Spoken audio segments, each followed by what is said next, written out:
Welcome to my YouTube channel, Presence of God. Please like, share, and subscribe. Thank you. Salam bagi saudara-saudara yang terkasih dalam Kristus. Salam sejahtera bagi kita semua. Perkenalkan, nama saya Anthony. Izinkan saya membagikan pengalaman iman saya,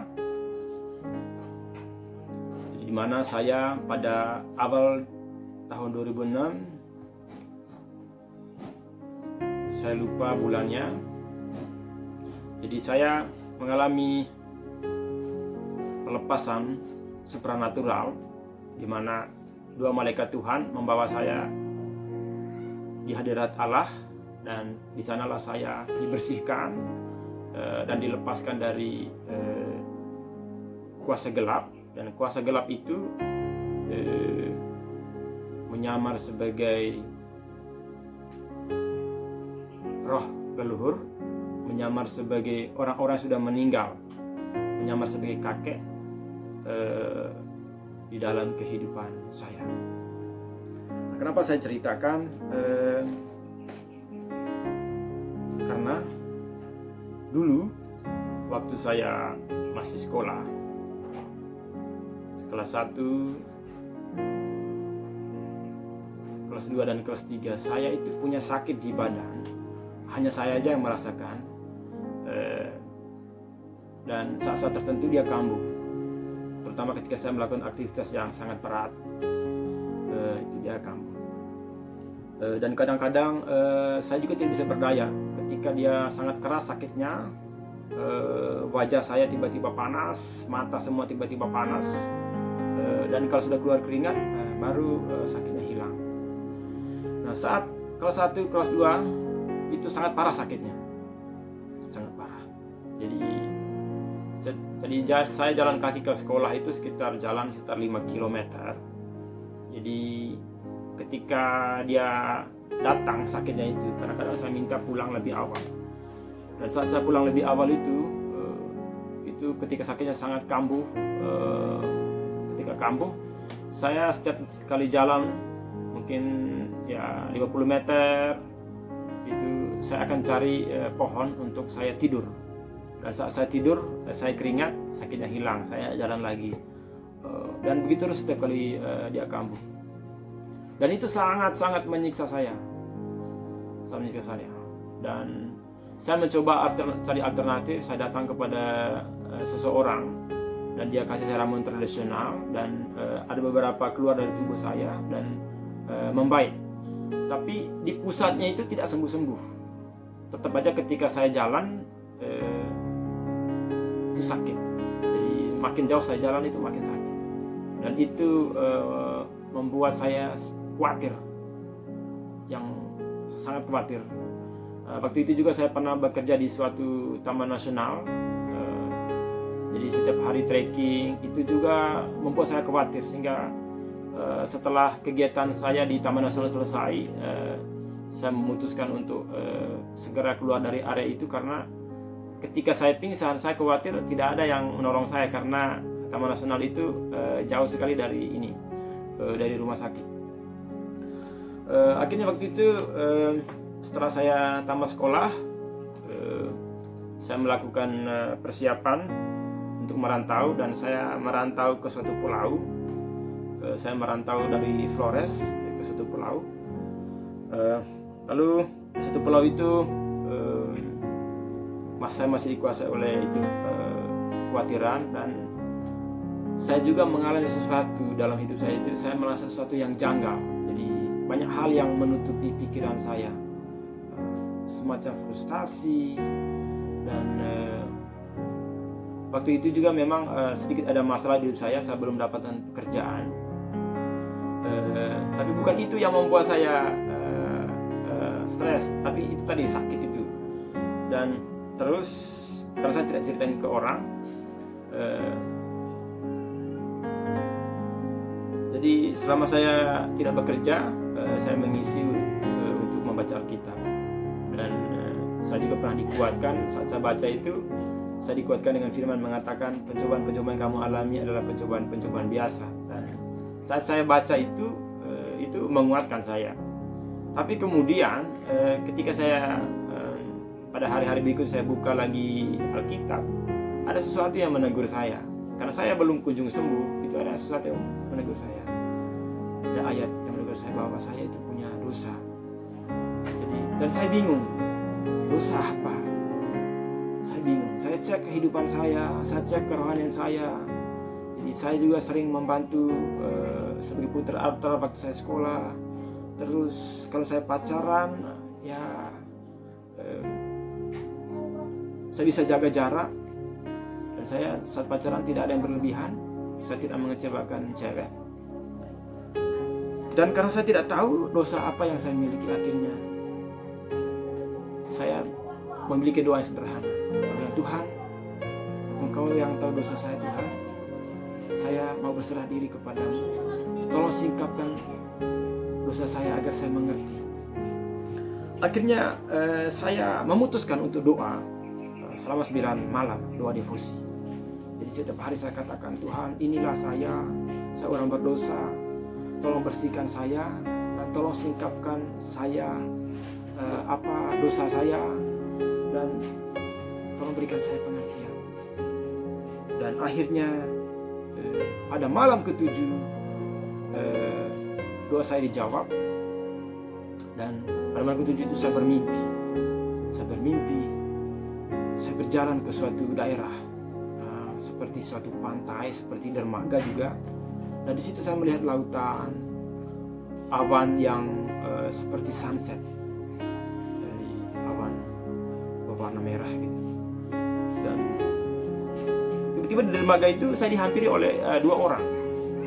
2 orang itu salah satu berkata, kalau kamu ingin mengikuti kami periksa dulu.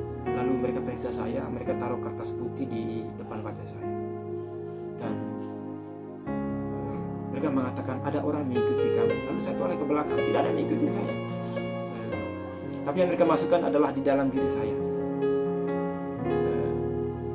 Dan saya juga bingung apa yang mereka melakukan dengan saya. Tapi tiba-tiba dari tempat yang seperti dermaga itu, saya dibawa ke suatu tempat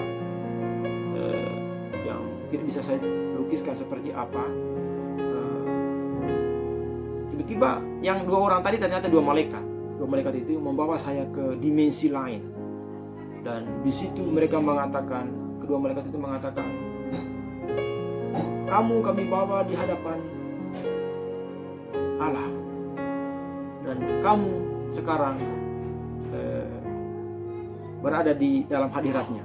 Dan seketika itu saya menyadari, dan tiba-tiba di hadapan saya ada suatu hadirat, suatu cahaya.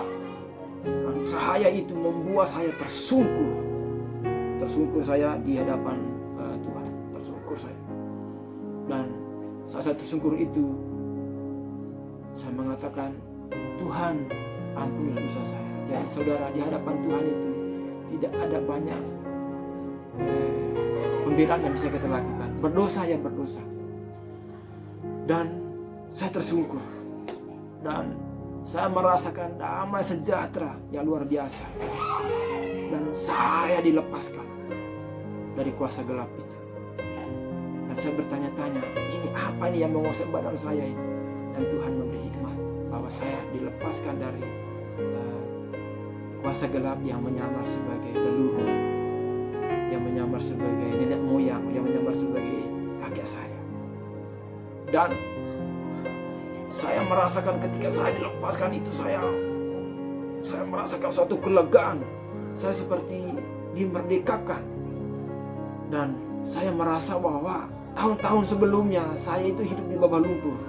Dan malam itu saya merasa terangkat ke sebuah batu. Wow. Dan karena saya mengalami pelepasan di mimpi itu, akhirnya saya sadar. Dan saya sadar, dan saya sadar itu saya merasa kemerdekaan itu. Saya badan saya itu keringat semua. Dan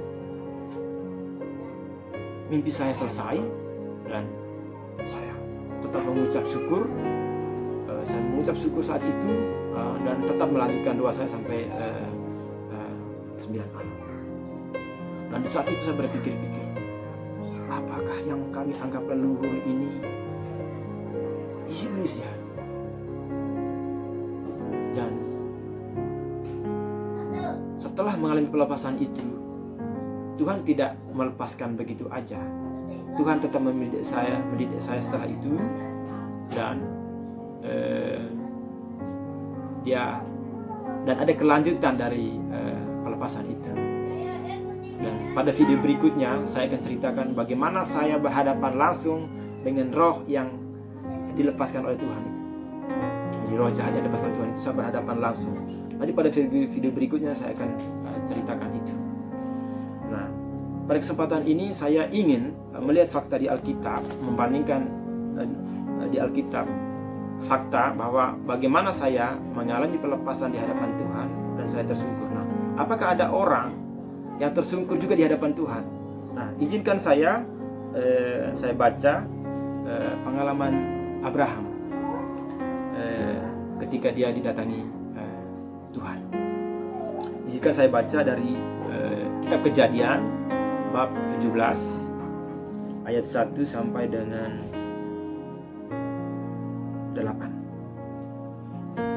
Ketika Abram berumur 99 tahun, maka Tuhan menampakkan diri kepada Abram dan berfirman kepadanya, "Akulah Allah yang Maha Kuasa.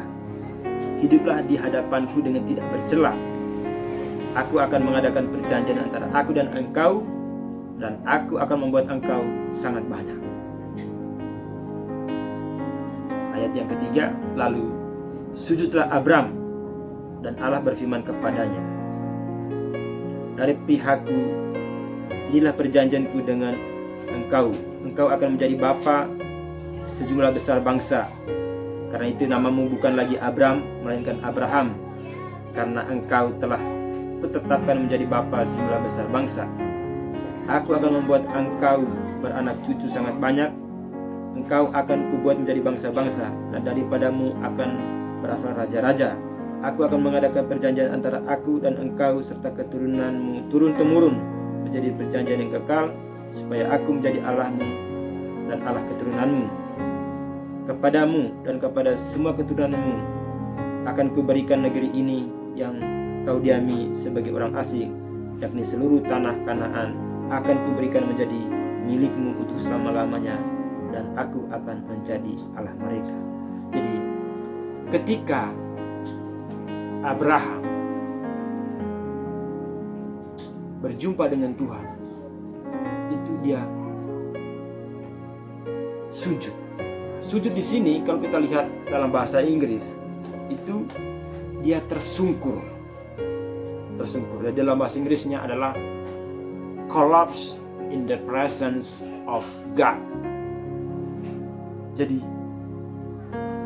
bukan hanya Abram yang tersungkur di hadapan Tuhan, tapi kita juga bisa lihat di Yosua bab 5 ayat 14. Jadi Yosua juga mengalami collapse in the presence of God. Jadi Ezekiel di bab 3 ayat 23, Daniel 8 ayat 17, dan di Kisah Para Rasul kita tahu bahwa Kisah Para Rasul bab 9 ayat 4, dalam perjalanan ke Damaskus itu Saulus sebelum namanya menjadi Paulus, dia tersungkur di hadapan Tuhan. Jadi saya bersyukur bahwa saya mengalami sesuatu dengan Tuhan. Saya dimerdekakan dan saya dilepaskan dari kuasa gelap yang mengikuti saya saat itu.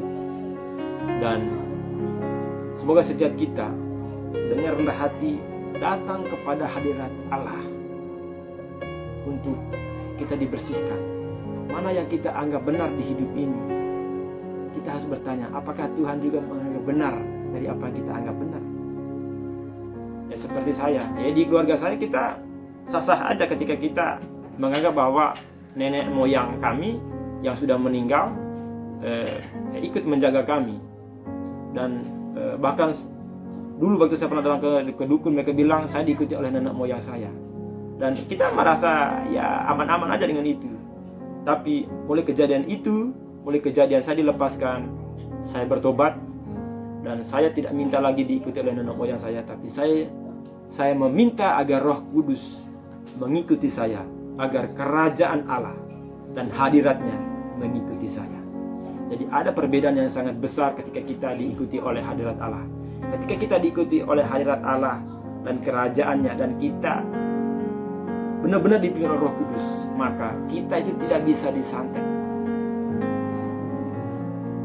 Kuasa gelap itu akan mundur dari kehidupan kita. Kemana saja kita pergi, kita akan menjadi pemenang. Terima kasih telah menonton video ini. Jangan lupa like dan subscribe. Tuhan Yesus memberkati. Haleluya. Amin.